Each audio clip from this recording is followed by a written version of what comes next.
Hello there. Thank you for joining us for another episode of Superheroes Movies and Superhero Movies. This week, we're going to be talking about the 2000 film X-Men. This is actually our first Marvel movie that we've discussed. We've discussed 3 DC movies and our favorite Jurassic Park. This is our 5th episode. And like I said, we're going to be talking about X-Men, which is directed by Bryan Singer. It stars Hugh Jackman, Patrick Stewart, Ian McKellen, Famke Janssen, James Marsden, Halle Berry, and Anna Paquin. And as Mystique, Rebecca Romaine Stamos. So, even though this wasn't the official first Marvel movie, this is the first big one. It was the start of the kind of the comic book superhero revolution, if you will, that we're currently still in. Right. Yeah, before this you had, of course, the Superman movies, the Batman movies, but those had really lost their touch and people had kind of lost their faith in where those were going. And X-Men was really the first movie that came around and said, whoa, we can still do this. Not for lack of trying. I mean, although with DC, they really were only banking off those 2 characters. They really weren't really trying to go outside those 2 characters. They were trying...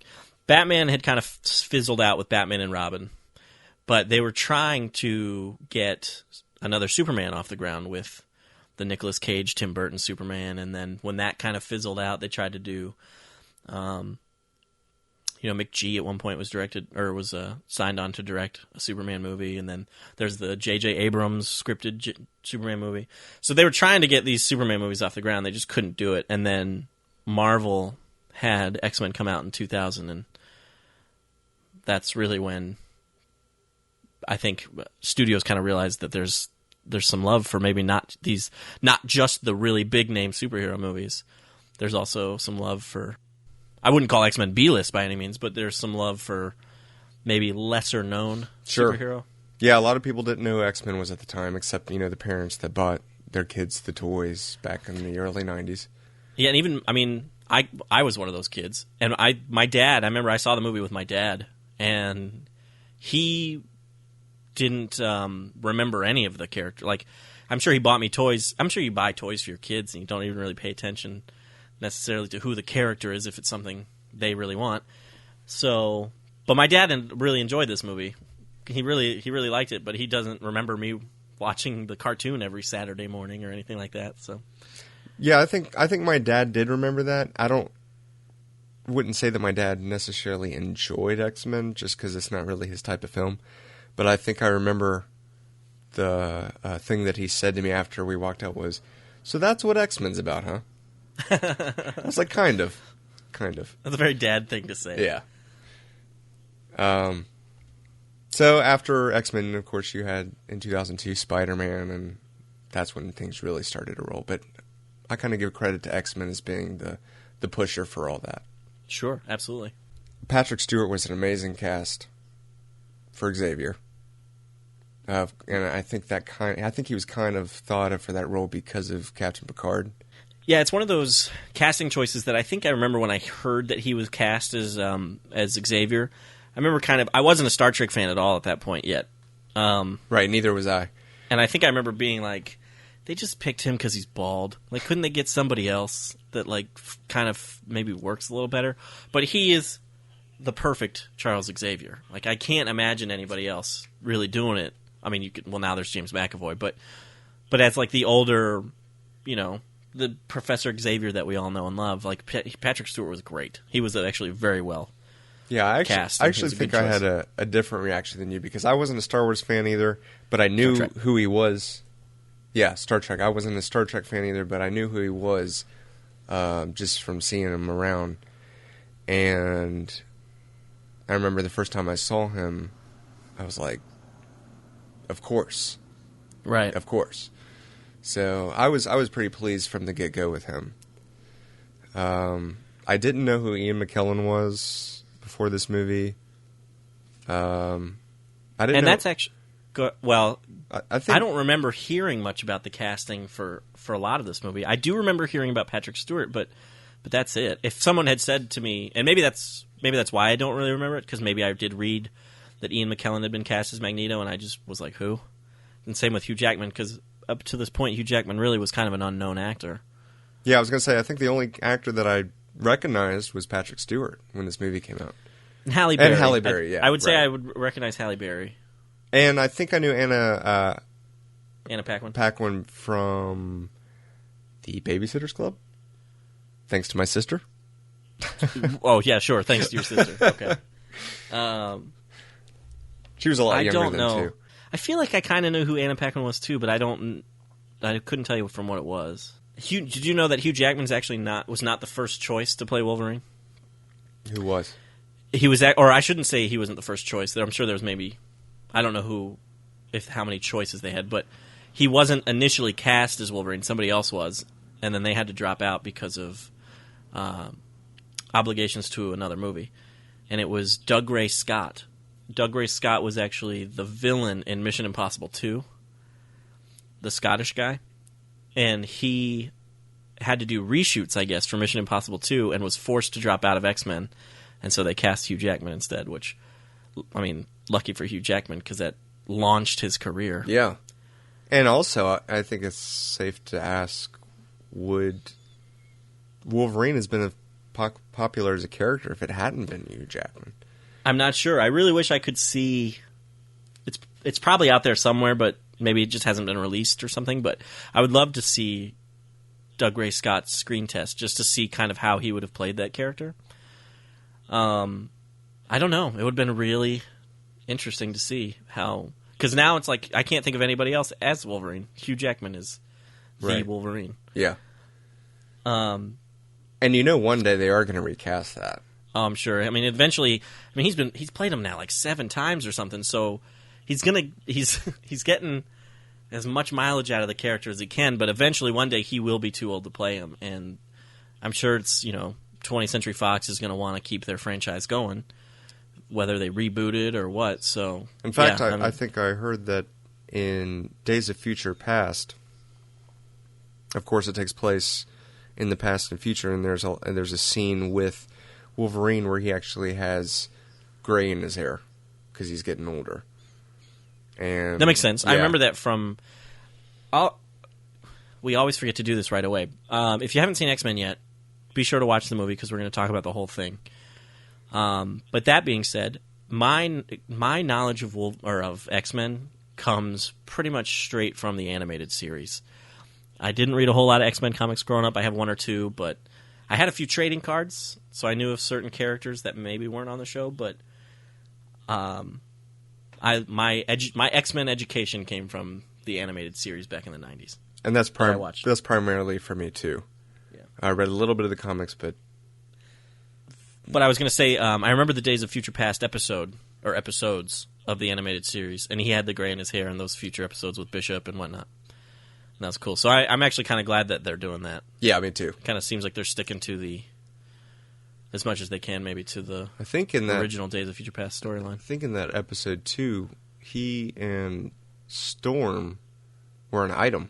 Yeah, they were actually. Yeah. Wolverine and Storm were a couple. The only thing I really remember from that episode is that Bishop is the one that actually travels through time. Right. And it's Gambit that he's like trying to go after or something. Right. We won't go into that because there's a lot of... Could be potential spoilers for the movie. It could be, too. The upcoming movie. It deals with Mystique.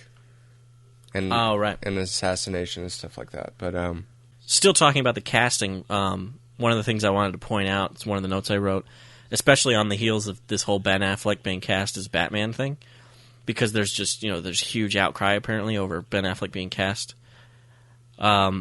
I read that there was outcry from X-Men fans that Hugh Jackman was a bad choice to play Wolverine. They all thought that he was too tall, and they didn't think that he was like stocky enough, that he was built enough. They thought he was like too tall and too skinny, I guess. And I just think fans just like to complain. Sure. I just don't think you can never satisfy fans just based off of just based off of information given. Like they have to see it to actually like it. Now, I will say, and I think you were the same, when they announced Heath Ledger as the Joker, my jaw dropped. Yeah, well, I remember, my radio went off that morning. I remember exactly where I heard it. I was getting up for the morning. It was my alarm, so my radio went off. And it was a radio station in Georgia. And it just happened to be what they were talking about right when my radio went off. They were like, so cast as the Joker in the new Christopher Nolan Batman film is Heath Ledger. And I remember I just immediately went, Heath Ledger? And so I was immediately, my gut reaction was no, that's terrible. But after Batman Begins and then The Prestige, I thought Christopher Nolan really knew what he was doing. And so I was like, I'll reserve judgment until I see the movie. I'm sure he knows what he's doing. I trust Christopher Nolan. And it turned out amazing. So, right. I really hope... I'm actually really excited, not to get off topic here, but I'm actually really excited to see Ben Affleck as Batman. I think he could be really good. So I'm actually really excited to see it, and I hope that I'm correct, and that it's not really bad. But I heard from one of my friends that the reason he actually picked Daredevil, the role, was because he is such a big Batman fan. Oh, really? And also Frank Miller, because of the comics they did of Batman. And because Frank Miller had done some Daredevil work, he kind of was taking that as his chance, the chance that he thought he would only really have to work as a Frank Miller character. Right. So he's a big Batman fan, apparently. I think that's correct. I mean, I thought he was a big comic book fan in general, because I think he's even a Daredevil fan. Well, maybe he's a Frank Miller fan, and maybe he read Frank Miller's Daredevil. Maybe that's correct. Right. But he's definitely a comic book fan. I know that, because I know that he and Kevin Smith both are big into comics. So, yeah, I also read that one of the conditions of him signing on, which I don't know if this is true or not. This is all internet, rumor. But one of the conditions he had for signing on to the movie was that he'd be able to give input on the script if need be. And seeing that he's such a big Batman fan, maybe has some extensive Batman knowledge. The movies that he's directed, I'm sure he's had for the first two, he's a co-writer, and the third one, which was Argo, he's not credited as a writer, but I'm sure that he had some input on the script, being the director. And those three movies are amazing. So the guy knows how to tell a story. Right. So if that's true, I can only imagine that it's good news. Yeah, I'm not too worried about it. I'm not either. I think, like you said, I'm leaning more towards being excited than anything. I'm officially excited. I actually found a shirt online last night that I'd like to buy that is the Batman signal, but it says Affleck in it instead of Batman. So I think that'd be cool to get. Nice. Anyway, back to X-Men, though. Yeah. Let's get back to X-Men. I just thought it was interesting that right now we're in the midst of Ben Affleck bashing because he's been cast as Batman. And 13 years ago, Hugh Jackman was getting bashed because he was the wrong choice to play Wolverine, and he's absolutely not the wrong choice to play Wolverine. And who says that Hugh Jackman was the wrong pick now? Nobody. So I was really excited to see Batman. I remember, or X-Men. I remember when I was in third grade, that was the thing for me and my friends. We loved X-Men, and my best friend and I were talking about how, in a couple years they've got to be making an X-Men movie. But how are they going to do it? They don't have the technology. Little did we know they would soon. And of course, from '93 to 2000, that felt like an eternity at that age. But they eventually ended up making the X-Men movie, and came out with the 2000 version that we have, and I'll go ahead and say I'm a big fan of it. I'm a big fan of it too. I think it's a really good movie, and I'm in the same boat with you. I mean, I grew up on that TV show, and I loved it. I never missed an episode, and every Saturday morning on Fox at 11 o'clock. Was it? Yeah. Well, you remember that better than I do. I knew it was on Saturday, and maybe that it was on Fox, but that's about it. Yeah. So the anticipation for this movie was very high for me. I was very excited about it. And I was hoping that it would be as good as that animated series was. And I was not let down. I thought it was actually a really good movie. And I thought everybody did a really good job playing those characters. They did? James Marsden as Cyclops, I thought, was a lot like the Cyclops of the show. And same with Hugh Jackman and Patrick Stewart. And Ian McKellen didn't look like the Magneto that I was used to on the show. Magneto of the animated series was a lot bigger. Yeah. He was more muscular, perhaps, and maybe a little younger. But Ian McKellen, I thought, was great. Right. Yeah. Magneto was a bit different from what we were used to. Even the helmet looked right. different. Mm-hmm. And I remember, as silly as it sounds, and they even made a joke about it in there, that I was kind of hoping to see Wolverine in the yellow spandex suit. I've actually thought about that, not necessarily concerning this movie, but we've never seen Wolverine in any of the film versions wearing that mask that he wears in the comic. And I wonder if that disappoints any huge X-Men fans out there, that they just... It's almost like Batman not wearing his cowl or something, maybe not quite as much, but it's like a kind of a big part of his costume. I mean, he still wears the mask today in the comics. Yeah. But for the majority of the popular culture, they don't recognize him with the mask. They recognize Wolverine as Hugh Jackman. Right. And I wonder if the reason that they didn't do it, primarily because maybe it would look stupid, is that I almost said Hugh Jackman. Logan none of them are really have like secret identities. It's not like they're trying to hide who they are from the public. So I wonder if that's why they did that. There's really no reason for him to wear a mask. Yeah, that's true. It's hard to explain why he would wear one in the movie if he doesn't need one. They don't really need leather suits either, but I guess they just kind of did it because it's more of a uniform type. Right. thing. SWAT team. Right. Well, they were trying to sneak in, so they wore black at night, trying to kind of... Right. And it gives you a layer of protection. I mean, Wolverine can heal, so he doesn't need it necessarily, but the others don't have those powers, so they're vulnerable. So the movie opens up with narration from Professor Xavier, and he's explaining about how mutants came about, and then it kind of drops you right into a political debate where... Nope. You got to back up a little bit. It starts with Magneto and the concentration camp. That's right. Which is that something that they added for the movie, or is that part of Magneto's history? I believe he had association with the Nazis in the comics. Association with the Nazis, like he was on their side? No. Like okay, that's one of the. I believe that's pretty accurate. Okay. And then it goes into the political debate where you have Senator Kelly. It doesn't actually. There's a scene with Rogue. Basically, that's actually something. That's a note I wrote down. Is that they start with Magneto, which makes sense because it's one of the earliest points of the film. But then it jumps to Rogue, and you see her. And then it goes to the debate and everything, and it's a while before you see Wolverine. And I thought it was interesting that I thought it was a smart choice, but it's an interesting choice not to start off the movie with Wolverine because he's obviously so much of, I would say, the fan favorite. Right.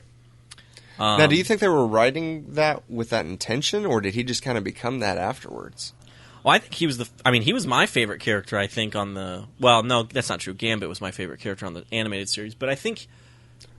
out of the characters in that movie, he would be my favorite from even before the movie came out. Right. Does that make sense? And like you were saying in the animation, Wolverine was my favorite, and I think he was kind of the favorite of the majority of the kids at the time. Right. So, yeah, I think I remember hearing that he was written kind of as the main character. The stories focused on him, especially going to the sequel where you find out about his past and everything. But Wolverine, along with Rogue, is used as the mutant that is kind of adopted into Xavier's school and shows what it's like to be a mutant picked up off the streets and kind of cared for.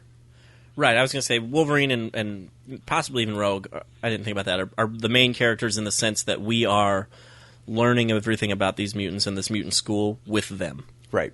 But before that, when you have the debate and you have Senator Kelly and Jean Grey is addressing the committee or the floor or whatever, and you can see that Senator Kelly has a different perception on the mutant's place in society, and he has a lot of backing. So you're shown that immediately that these mutants are looked down upon by a lot of society.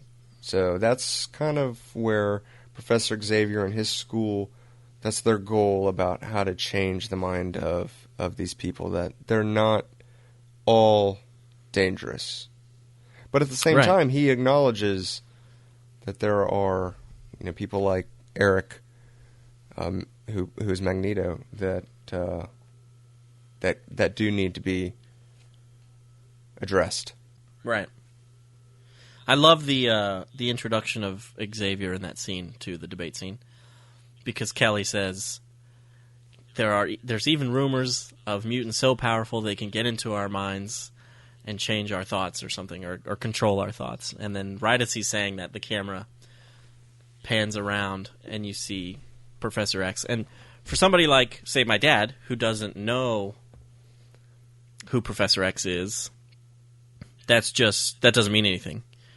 It's just kind of introducing a new character. But for someone like me and you who know who Professor X is and what he can do, that was a cool moment to see Professor X for the first time on screen. Oh yeah, definitely.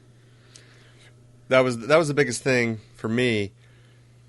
Like I said, all we had at this point was Superman and Batman, and you had this movie of X-Men that was being taken very seriously, and you got to see these characters that you grew up with for the first time years after they had been introduced to us. And in a different light, there was new technology. There was technology available in Hollywood that had never really been available, and to be able to see that just was great. Going on what you were talking about with it being, with the filmmakers taking it very seriously and trying to make it, a realistic movie. I thought it was a pretty genius watching it this time around, and the scene where Xavier is introducing everyone to Wolverine. And he's calling them by their code name, if you will. He's saying, this is Aurora Monroe, a.k.a. Storm. This is Scott Summers, a.k.a. Cyclops. And Wolverine looks at everybody, and he's like, Storm, Cyclops. What do they call you, Wheels? He says, I think, this is the stupidest thing I've ever heard. And I thought it was really smart that they did that, rather than him just being like, got it, Cyclops, Storm, let's go. He kind of addresses that it's a little silly that they all have code names and everything, but that's how it is. Like, right. It would be, you couldn't make this movie without calling them Cyclops or calling them Storm. I mean, they have real names, and for someone like us who maybe have watched the show and really know those names, but we don't ever call them that, really. I don't ever go, remember that scene with Scott Summers? That was cool. Right. Like, we call them Cyclops or we call them Storm, so they have to use those names. But I like that they addressed it as, this is a little silly, but, it works. Right. And it's cool that they had Wolverine kind of as the person to do that. Right. This is the stupidest thing I've ever heard. And he didn't get a code name. He had one on his dog tags. Right. So that worked well. Yeah, I agree. That was pretty cool. Now, why did Rogue call herself Rogue? That's a good question. Maybe because she went rogue and ran away from home to live by herself. I don't know. It's a good question. I don't remember that. I just remember her saying, I'm Rogue. That's the first time you hear it. I mean, her parents obviously call her Marie and everything in the very first scene. And then the next time you see her, she's in Canada, and she meets Wolverine, and she hitches a ride on his trailer, and then he, lets her ride up front in the truck, and she introduces herself as Rogue, but she doesn't ever say why she chose that name. Right, and this was before the school, so it wasn't that she was playing off the code names of the X-Men. No, I think she was just trying to... She was running away from home, so she was trying to kind of make a new life or trying not to be found, and so she wasn't using her real name. And she's also, I don't know how old she's supposed to be in the movie, if she's supposed to be 16 or 17 or younger than that even. But I was going to say, she's kind of a young teenage girl, so maybe she just thought Rogue sounded cool, and she just chose that name. Right. But I know that's what she introduces herself to Iceman as, Bobby. And I'm pretty sure that's what they call her throughout the rest of the movie. Have you seen Rogue? They don't call her Marie. Yeah. I found that interesting, too. She tells her name to Bobby, right? In the class. And I liked how she introduced herself as Rogue, and he doesn't say, "I'm Iceman." I'm Bobby. Yeah. And I think that might be because he's not part of the team yet. That's true. He's a student, so he hasn't been given that code name yet. And I wonder if Xavier's the one giving out the names. That'd be fun, actually. He has a book of all the names. Are Cyclops. He's like, is it because when I wear the visor, I look like I have one eye? Of course. That's exactly right. He sits in his office for hours thinking, what name can I associate with this guy? He's like got a notebook. He's like writing out possible names for possible people. Scott. I thought about calling Aurora Weather Girl, but I decided to go with Storm. Scott, come here. What do you think of One Eye? I'm against it, sir. I think the first time that I wrote this down. I think the first time that you really get to see Wolverine as Wolverine was when he gets on Cyclops' bike. And he's like speeding down the road, and he hits that button, and then it zooms up on his face, and you just see that grin. Uh-huh. That's like the first moment that I saw where I was like, that is totally Wolverine. Yeah. That's a moment that I really enjoy, but the effects I don't think hold up as well 13 years later. It's also kind of a cheesy moment. It's not really necessarily needed. I mean, it gets him to the train station faster than Cyclops and Storm. So maybe it's needed, but it's just kind of a silly moment. But it's a nice moment for Wolverine, but the effects are a little dated also. Yeah, you can tell that there's definitely something about it, but for me, I took it more of as extreme motion blur. Right. So I actually wasn't too bothered with it this time. I mean, it really works within the scope of the film. I mean, they've got a jet that have all these different kind of gadgets too. It's very James Bondish almost, and it's kind of something that I wish the James Bond movies would kind of reincorporate, are some of these gadgets and things. It's something they've kind of shied away from, which is a shame because I think that's one of the things that makes a lot of these my favorite James Bond movie is Goldeneye, and that might be blasphemous to some people out there. I agree with you. Goldfinger. But Goldeneye is actually the first James Bond movie I saw in the theater, and it's really kind of the movie that got me into the James Bond series. And I think that movie's so much fun, and it's got a lot of different gadgets, like the pen bomb and everything. Right. And they just don't have that anymore. And I really wish they would. It's part of James Bond's charm. And so I will say that that's part of the charm of this movie, X-Men, is that he does have a bike that has like a turbo button. Yeah, they've got a turbo button. Of course, you got a guy that keeps his laser vision in, and he can push a button to push it out. You've got Cerebro, the Blackbird. Yep. So yeah, they did a good job bringing all that stuff in and making it just fit. It didn't feel off. And believable. Yeah. So speaking of Cerebro, Professor Xavier mentions that he's trying to find Magneto, but he can't seem to locate him. Right. And he's like, well, I don't remember if he says he seems to have found a way to keep me out or what, but... to shield himself. Right. Yeah. That's what he says. And then, like, the next scene or two later, they've captured Senator Kelly, and he's not wearing his helmet. Magneto. So what was? But they're at like his headquarters, right? Yeah, I mean, maybe he put on a super shield around that. That could be. Maybe that's. I mean, that's what I'm assuming. I mean, that is a stretch, I guess, but that's true. I didn't think about that. He would really need to be wearing the helmet all the time, right? But maybe he just kind of whatever's his helmet is made of. Maybe he just lined the walls of his secret base wherever they were. That's true. I mean, he's got power over metal, so it wouldn't be too difficult for him. Maybe take him like 10 minutes. Right. That's a good question. I've never thought about that. Yeah. Another question about that scene is when first of all, he's apparently already looking for Rogue at the beginning of the movie. Sabretooth tries to stop the truck, Wolverine. Oh, yeah, that's right. Mm-hmm. Mm-hmm. So, what was the deal with him? If he's already looking for Rogue, he knows what this machine that he built is going to do to him. Otherwise, he wouldn't need Rogue, right? Yes, that's true. Maybe he thought that he would use her for the test to see maybe how long he needed. That's a good question. I don't know, but I'm assuming that he, they're probably on a plan. Okay, we're going to capture Rogue this day. We're going to capture Senator Kelly the next day. And when the Rogue captured Senator Kelly, yeah.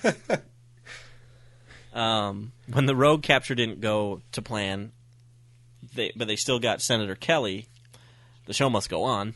They got to test it out. Yeah, that's what I was getting to. He's like, well, I've been looking for Rogue, but oh well, I'm just going to do it anyway. And then after he tries it, he knows for sure that he needs Rogue. Yeah. They also, I don't know if you noticed, they mention Henry Gyrich a couple times in this film. In fact, Henry Gyrich, you know who Henry Gyrich is, right? I don't. Who's that? He is associated with the Sentinel program. Oh, okay. But apparently he's the guy sitting across from Senator Kelly in the helicopter who turns out to be Mystique. Really? Yeah. And at the end of the movie, they mention, and if you're listening in the background, the news report, they mention Henry Gyrich has been found and has appeared to have been mauled by a bear, which of course is Sabretooth. Yeah. But I find that interesting, and I also find it interesting that Henry Gyrich, I believe, is going to be played by Peter. What's his name? Durl from Game of Thrones. Yeah, I'm blanking on his name now too. But I thought he was playing somebody named Trask. Yeah, I think you're right. Trask and Gyrich are associated though as well. That's why I got that mixed up. What is his name though? Dinklage. Yeah, Dinklage. Which is cool. He's a great actor. He's a great actor. I like him. What do you think of the overall story of this film, of Magneto's plan, if you will? Oh, I think it's great. I think it's a good setup for the X-Men universe because it does a good job of, it does a good job of introducing the tension between mutants and humans. Exactly. And shows you who Magneto is and what lengths he's willing to go to prove to the humans or show the humans what mutants are. I don't think he necessarily. I don't think Magneto wants equality among humans and mutants because I really do believe that he thinks mutants are above humans. I wonder if that's because he thinks they're above humans, or he just has been mistreated by humans so much that he just disdains them. I think it could be a mixture of both, but I think it's definitely because he's been mistreated so much that he just can't stand humans anymore. Right. Anyway, I think the story is a good story for both X-Men fans and non-X-Men fans alike. Because for X-Men fans, we're seeing familiar characters and they're doing things that they would absolutely do.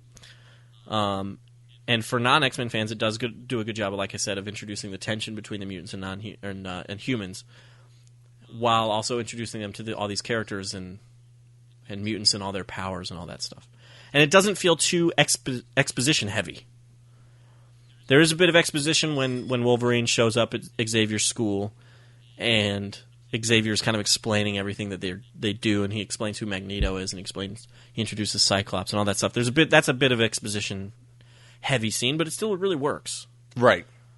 So I have to say, kudos he was to the writer. Yeah, he was explaining it to Wolverine for the most part. So a little different than Green Lantern, where they're explaining it to the audience twice. Right. I didn't feel like I was being explained too much, and I think if anyone were to pick up on that, it would be the people that already knew the story. Right. And I didn't feel that at all. In the classroom scene too, there's a little cameo by a character that everyone loves, Jubilee.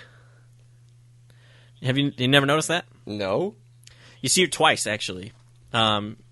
She had a deleted scene that's you can't really count because it's a deleted scene, but it's on the DVD. But she's in the classroom that Wolverine runs into because he thinks he's getting away, Mm-hmm. And he runs into Xavier's office, and you see a bunch of students there. She's leaving. You can tell that it's her because she's wearing a yellow jacket, and she's got those big, hoop earrings, I think, that are also yellow, perhaps. And then you see her again in Rogue's class when Bobby makes the ice rose on her desk. She's in there, too. And I think the deleted scene she had where they actually called her Jubilee is in that scene, or in that classroom. There's a reason they deleted that, then. Yeah, it's because nobody likes Jubilee. Right. But that's interesting, too, because watching the movie, I always felt like they gave Jubilee story to this girl and just named her Rogue. Yeah, it kind of does feel that way. Because her story is very similar to Jubilee's from the animated series. Running away from home and everything, yeah. And Gambit took care of her. In this case, Wolverine's taking care of Rogue. The animated series, I remember the first episode pretty well because I remember watching it over and over and over again. I had a VHS that had the first 2 episodes on it. And you're right. Jubilee was the character. She's kind of the main character of that first episode. She doesn't know what to do with these powers that she's learning that she has. And so she runs away from home. I think she just runs to the mall. But still, she's trying to get away from her house. And she destroyed the VHS player. That's right. So she better get out. Anyway, but yeah, you're right. They kind of took that whole idea of a mutant who is new, or is maybe afraid of her powers and afraid of who she might be becoming, and they gave that to Rogue in this movie. Right. Something that Rogue doesn't do in this movie is fly, or have she doesn't fly in any super strength, right? Which in the animated series you find out she actually gets those powers from a character named Miss Marvel. Right. And Mystique is actually... Does she kill Miss Marvel? No, she puts her in a coma. Okay. I guess I didn't know that. I always assumed that she got the power permanently because she took the life force, if you will, from that person by killing them. But I didn't... That was just a guess on my part. I didn't know. She held on for so long that it just stuck with her. Okay. But she put her in a coma, and I think they later did an episode on that, to where she goes and visits Miss Marvel. But Mystique is also associated with Rogue because Mystique is like her adopted mother. Really? Yeah. Interesting. That's something they obviously left out of the movie. Yeah, and I think there was something that might have been an X2 that actually kind of poked at that a little bit. I'd have to rewatch it, of course, and we'll do an episode on that. But right, of course. One of the things I loved about this movie was and of course it goes before the movie, but you've got the Xavier and Eric, Professor Xavier Magneto relationship. To where they used to be friends. He even mentions how would Magneto knew that because he helped me about Cerebro because he helped me build it. Right. Yeah. When he were talking about he's found a way to shield. Right. He's found a way to hide himself from Cerebro, and Wolverine says, "Well, how would you know how to do that?" Right. And he says he met Magneto when he was 17. So some period of time between 17 and however old that they were friends and they worked together and whatnot. And then even at the end of the movie, they're playing chess together, which I have something to bring up about that later. Oh, okay. Yeah, they definitely have a relationship. It was a friendship that became.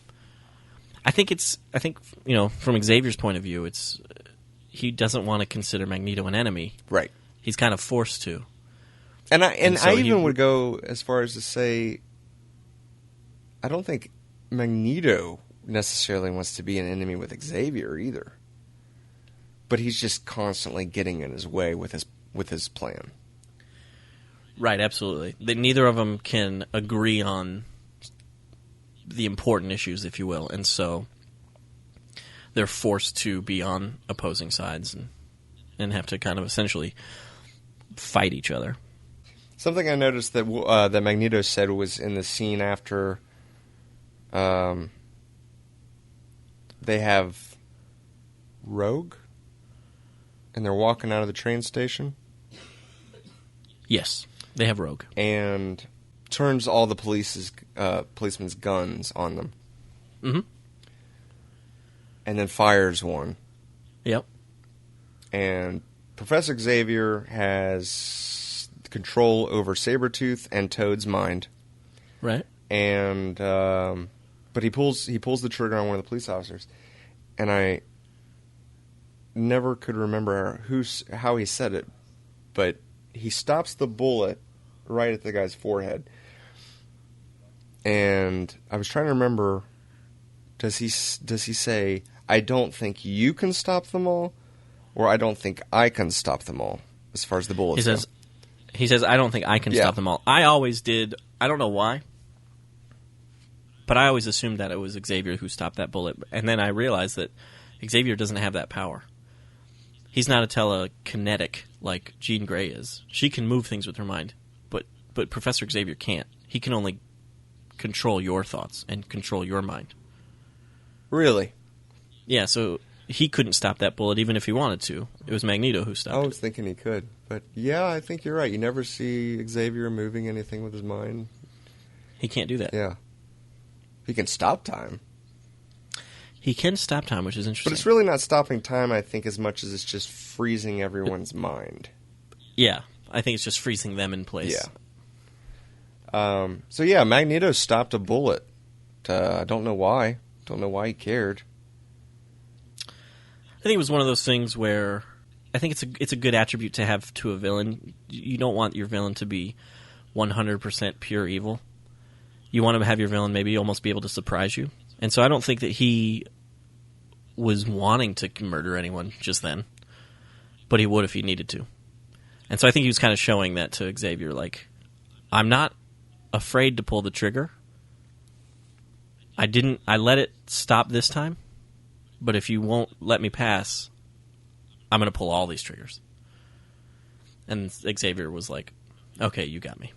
It's the same thing. It's one of the things I love about the Joker is that you never know if the Joker's going to kill somebody or not. And they do a good job of that in The Dark Knight, where the very first time you see him, he sticks that bomb in that bank manager's mouth. And that bank manager, played by William Fichtner perfectly, is like freaking out when the pin gets pulled, and then it's just like smoke. And he's like, oh, thank God. And you realize that, and it's one of the things I love about the Joker. You never know if he's just going to play a prank on you, or if he's going to kill you. Right. And I think that's like a really great attribute to that villain. I would say that the personalities of, and I'm sure you agree, the Joker and Magneto are quite different. Vastly different. Yes, of course. But yeah, I definitely get what you're saying. But that's what but I think that's what's fun about watching villains too. Is you're never a villain done right, you're never quite sure if he's going to maybe murder someone, go all the way and murder someone or not. And that's a good scene that kind of proves that, Yeah. Keeps you on the edge of your seat. Right, exactly. So we haven't really talked about Mystique that much. She's a major role in how things can move along because if she needs to turn into somebody, and I mean, she really makes getting into places. They steal a helicopter from the government. Right. She gets... She's got one of the coolest powers for sure. Yeah. Later on, she tries to, or she does, trick the X-Men by making them think that she is Wolverine. She turns into Wolverine. And one of the things I didn't quite understand, though, about that whole thing was she has the claws, which makes sense. She has the ability to morph her body. She turns into the statue of the Statue of Liberty in the museum. Right. But something that didn't quite click with me was during that fight scene with Wolverine and her, and she's in Wolverine's form. So you have Wolverine versus Wolverine. She cuts a door with her claws, like a chain. Yeah, I caught that this time around too, and then I thought to myself, I was like, well, maybe that was Wolverine, and the other one was Mystique. I have to go back and like really kind of pay attention to that scene because I thought that too. Because he smiles at, I'm assuming it's Mystique, smiles at Wolverine like, ha ha ha, I look just like you. And then Cyclops comes running around the corner, and they're like, they both go, no, wait. And then, I thought it was Mystique. I don't see why Wolverine would chain. cut the chain to block them off from... Well, because Cyclops might shoot the wrong one.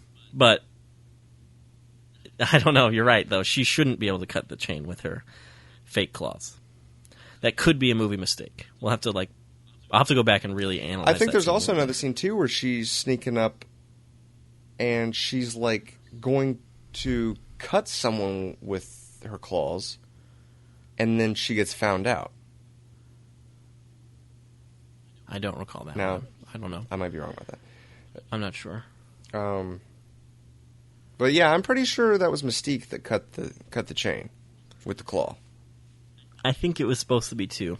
And maybe it's one of those mistakes that you just, like, have to wonder if someone just went like, who cares, let's just do it. Or if there is some sort of reason behind it, but she shouldn't be able to. I mean, I'm assuming that's just kind of like her flesh almost, that is pretending to be those claws, so it really shouldn't be able to cut through metal. Right. If it did cut through metal, then it would be pretty much as strong as Wolverine's claws, and a few seconds later, he cuts through her claws with his own. Yeah. Which I love that part. Yeah. She shrieks in pain.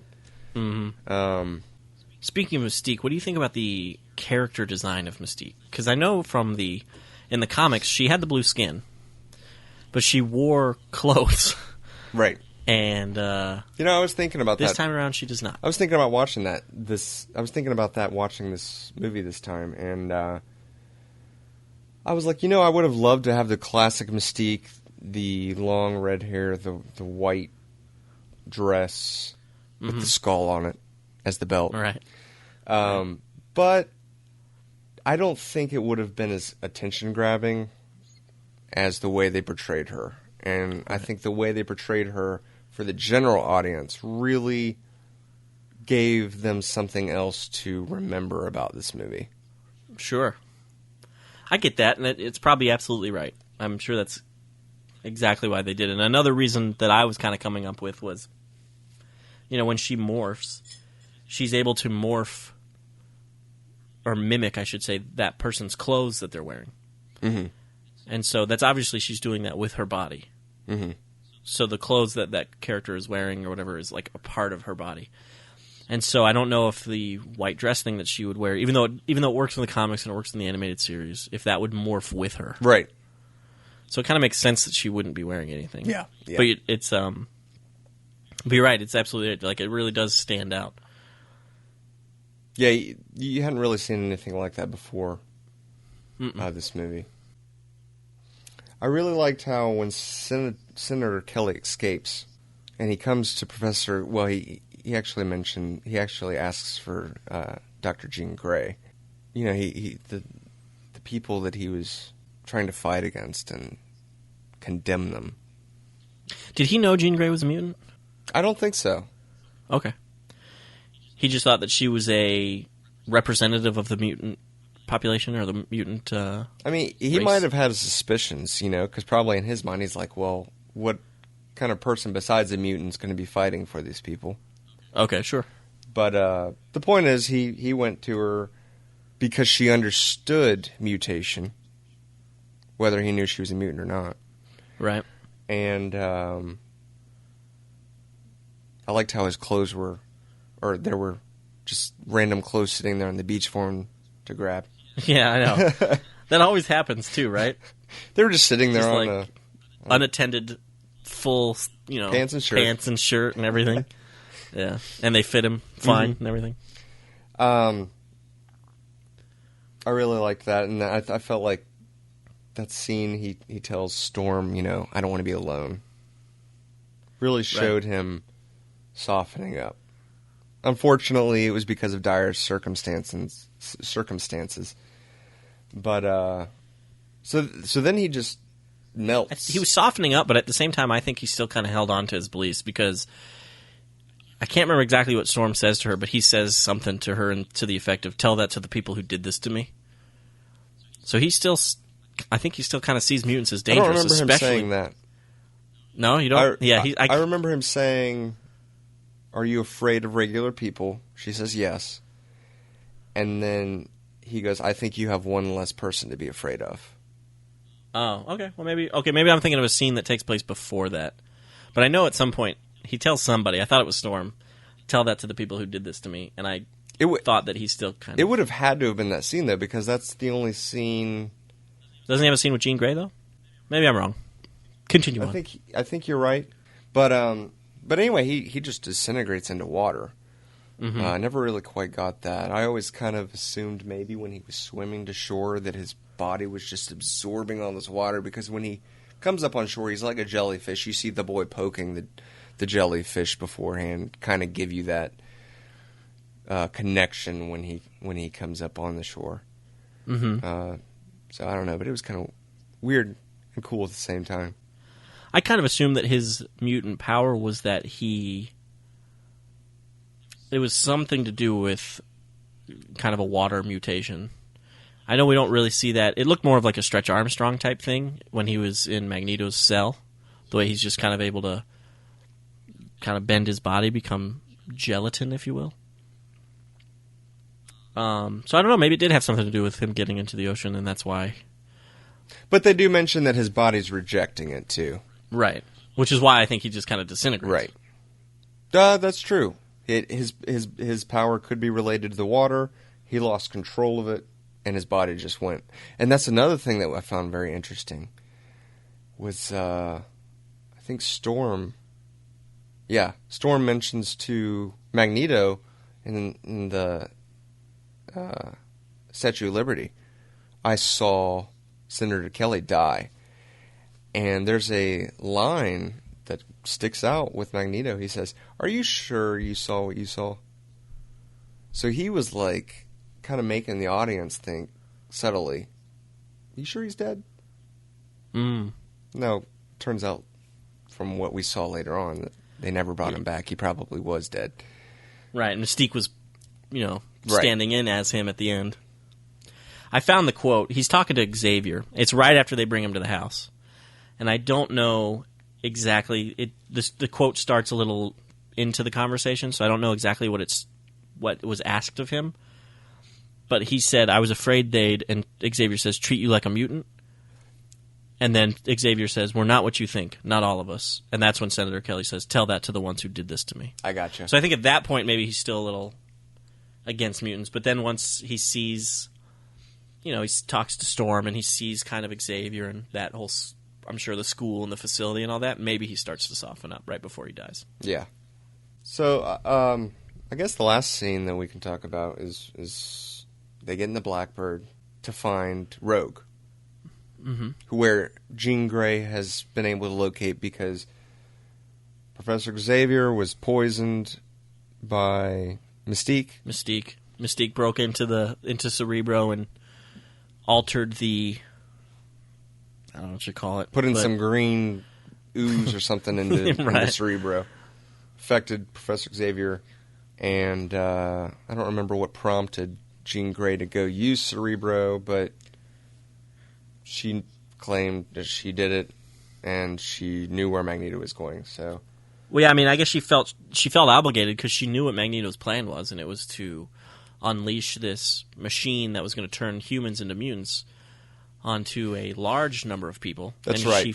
They had talked she knew that it was out. going to kill them all because the human cells reject it. So she felt obligated. Professor Xavier couldn't do it, so she felt she was the only one that had the opportunity. Right. Yeah, they had talked it out. They figured out why he wanted Rogue. Yep. Because that was another good. I thought that was another pretty smart thing that the writer did, or the filmmakers, was that Magneto, this guy who was able to manipulate metal, you'd absolutely think that he'd be after this guy who has metal for bones. Oh yeah. You know, so it's like for the first half of the movie, you think that he's going after Wolverine, and you're like, what does he need from Wolverine? Why does he want Wolverine? And then you find out it's actually Rogue. I thought that was a nice little twist, a nice little turn. It was like a good, just kept you on your toes. Oh yeah. Yeah, I didn't see that one coming. I love that line too. He says in the subway, "That remarkable metal doesn't happen to run through all your body, does it?" Right. Not that it would matter. He'd be able to push him back with his claws anyway. But also I noticed in that scene when he's got his Wolverine's arms separated and apart, you can see screws in Wolverine's claws. Oh, really? Yeah. I don't know if it was set stuff or what. I'll have to go back and look at that. I've never noticed that before. Yeah, I hadn't either. Interesting. The power of HD. So yeah, Jean Grey finds out where Magneto's going. They go try to rescue her. And they are inside the Statue of Liberty. To turn everyone as far as however far this wave radius is going to go. I think it was another, not test, but I think it was another just kind of, he was still thinking fairly small. I don't think he was going to unleash it on the world yet. I don't think he had the power to do that. Right. But he knew that there was a big... Convention? Yeah, it's not a convention, though. It was like a party kind of thing, like a fancy party, but I don't know what you would call it, like a dinner or something? I don't know. But there was a big group of people on Ellis Island. And it was a UN thing, I think, too. So it was a lot of important people. And so he was just going to unleash on them at first. And that's why he chose the Statue of Liberty. Because that would branch out and hit Ellis Island. And hit where all these UN people are. But what a cool place to have your machine set up in the torch of the Statue of Liberty. Right. Because then you have a nice, cool fight scene with Sabretooth and Wolverine on the top of the Statue of Liberty. Right. Classic scene. And it's has comic book written all over it, too, It's like in Superman 4 when Superman has a fight with Nuclear Man on the moon. Which I have not seen. I know. Spoiler Thanks alert. They for fight ruining on the moon. it for me, Justin. Superman 4. So Magneto has Rogue up in the machine, attached. He's imprisoned the X-Men on the inside of the torch of the Statue of Liberty. And I liked how Magneto, I tried to give him some credit because he slams Rogue's arms down onto the handle parts that she has to. And Yeah, of course she has those metal handcuffs basically around her wrists, so he can use those to push. But apparently she's wearing metal fingernail polish too, because he forces her hands to clamp on them as well. Maybe she is. Maybe she is. And then you've got the fight with Wolverine and Sabretooth, which I felt like I was kind of hoping they'd go a little bit more into the Wolverine-Sabretooth relationship. Mm-hmm. People that didn't know anything about X-Men would have had no clue, even after this movie was over, about Wolverine and Sabretooth. I think part of the reason they didn't go into it was because Wolverine doesn't know about it. He has no memory of his earlier life, so he doesn't know anything about it, and we just don't spend enough time with Sabretooth himself to really kind of get into it. They really changed Sabretooth as well as far as his personality from the comics, because I believe Victor Creed is a pretty intelligent guy. I think he is, yes. And they just kind of made Sabretooth kind of like this dumb animal that takes orders. He just takes orders and does what his boss tells him to do. I thought visually, though, he kind of looks like...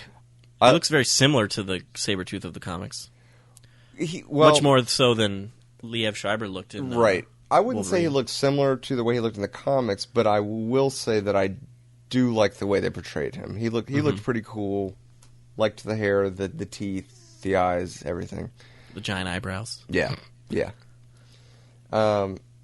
So when he falls through the boat, and he's apparently dead, but Sabretooth has the same abilities as Wolverine. He's able to heal quick. So is Sabretooth dead? The only reason why I would say yes to that is because he never shows up again in any of the other movies. But I would like to think that he's still alive. Just because of like what you said. They don't really get into the relationship. And it's, what I remember from the animated series is Wolverine and Sabretooth, or Sabretooth more so, is like always trying to hunt down Wolverine. Right. He's like always on Wolverine's trail, it seems like. Yeah, that's like his life goal. Right. And they obviously don't get into that in the movie at all. I don't think Sabretooth, other than that last fight scene, really isn't interested in Wolverine at all, according to this movie. He's just following orders, trying to get rogue and stuff. So it could be one of those things where maybe the filmmakers weren't a huge fan of Sabretooth, and they killed him off. I don't know. Or maybe that storyline was just too much to add into these movies. So we'll say Sabretooth is still alive. I like it. Because I like that, yeah. In my mind, he's still alive. Then you have Wolverine going and saving Rogue, which was... I think watching it this time, really got to feel how awesome that was. Like, just the heartfeltness of Wolverine sacrificing, You had Cyclops down there. That's what I was going to say. That's one of the things I really like about the scene is it's a very team-oriented rescue. Right. You've got... you have Storm lifts him up with the wind. Jean Grey keeps him there with her powers. And then Cyclops is there to shoot... I don't think he was originally going to shoot Magneto out of the way, but that's what he does to allow Wolverine to slice the machine and stop it. Yeah. And I picked up on the line he says, and it really, really stuck with me this time. He's like, "I've got a shot, and I'm going to take it," and then he does. Mm-hmm. I think it's a good metaphor for life too. If you see a shot, take it. Not literally. Don't shoot anybody. Please. No. Yes, I'm not. Asking anyone to murder. We're talking about life chances. So they show Mystique has changed herself into a security guard. Security guard. She was stabbed by Wolverine earlier, which we didn't mention, and she's turned herself into a security guard. So she will be taken to a hospital and repaired. Repaired, like she's a robot. And repaired. But it also shows that she's alive. Right. Because she could have easily been Well, they show that later, killed. too. Yes. Where she's Senator Kelly. That's true. The X-Men don't know she's alive yet. The viewer, the audience, knows she's alive because we see her as the security guard get taken away. The X-Men aren't there to witness that, so right. They find out later from the TV screen. They see the TV screen, they pause it right when the eyes turn Perfectly. yellow. And Storm I'm goes, assuming they had to try it like Mystique. 4 or 5 times, and Right. we just saw like the 5th attempt.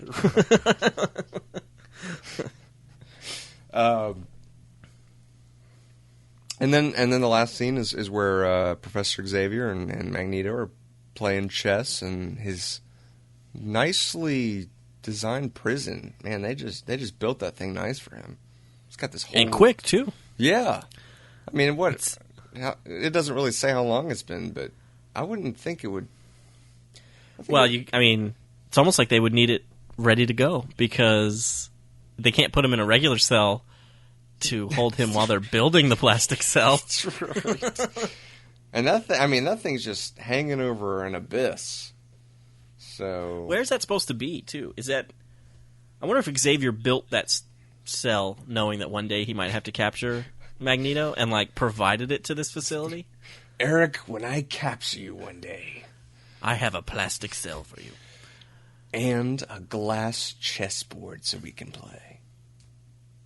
Well, that's what I was gonna bring up the chess because I remember watching it several times and thinking, why are they swapping pieces? Like, that's not how you play chess, you know? You don't take a piece each turn. Obviously, they're not really playing because no one sacrifices like that. But what I noticed this time was Professor Xavier moves a rook up, and then Magneto takes it. I'm like, why would you sacrifice your piece like that, Professor? But then it shows Eric taking the piece that he took of Professor Xavier's. He only has captured one of Professor Xavier's pieces, and Professor Xavier has like 8 or 10 pieces over on his side that he's taken of Magneto's. And I was wondering, is that showing that Professor Xavier is just that much smarter than Eric? Or is Professor Xavier cheating by looking into his mind and seeing what move he's going to make next? Because then he gets like checkmate in the next couple moves. Right. I think it's a metaphor that good always trumps evil, even in chess. Well, he slaughtered him.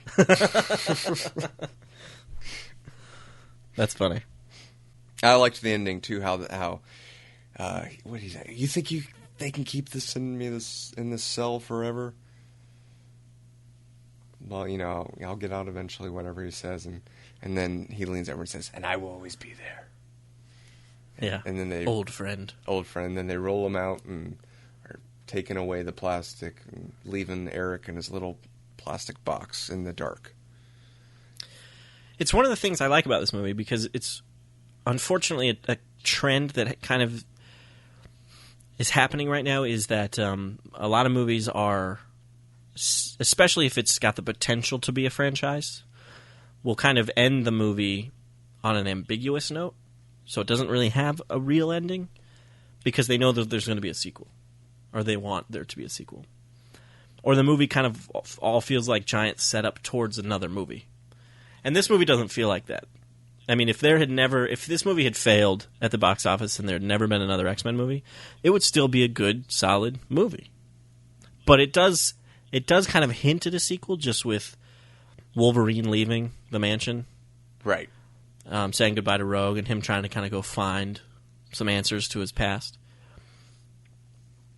But I really think that the movie wraps up very nicely, like with Magneto in prison and all that and everything. Like it's a very well-rounded film. Yeah. They show Rogue's hair has been turned white. Yeah, and I really like that. I thought that was a cool way to kind of explain that. It's something that is probably it probably wasn't even ever explained in the comics as far as I know. Yeah, I think it was just something to make her stand out. The character design, you know, we'll just have her. She's got this cool white streak on her. It was a lot bigger in the animated series. I know it was like the whole middle of her, her head basically. She had 80s hair too. Yeah, well, that's very true. But I thought it was really cool how they did it in the movie. How it was kind of such a traumatic event in Rogue's life that it turned her hair white, or it was the machine kind of doing it, or a combination of both. That's probably my favorite line too in X2. Is when they're on the ship with Magneto, and Rogue looks over and sees Mystique and Magneto like talking, kind of laughing, and then he looks over at her and he goes, "We love what you've done with your hair." Yeah, I loved that. Perfect. Obviously, John and I really enjoyed this movie. If you disagree or agree with us, feel free to let us know. You can go to www.cinemaheroes.com. Leave us a comment on there. You can email either one of us, Justin at cinemaheroes.com or John at cinemaheroes.com. You can check out our Facebook, facebook.com/SM and SM podcast, or you can throw us a line on Twitter at cinemaheroes. Are we going to rate it? Oh, that's a good question. I would say that I would give this movie an A or an A-, I think. I'm leaning towards an A. Yeah, myself, I'm kind of with you. I'm thinking an 8.5. Very nice. All right, well, I guess that about wraps it up. I'm Justin Speck. I'm John Pelzel. Thanks for listening.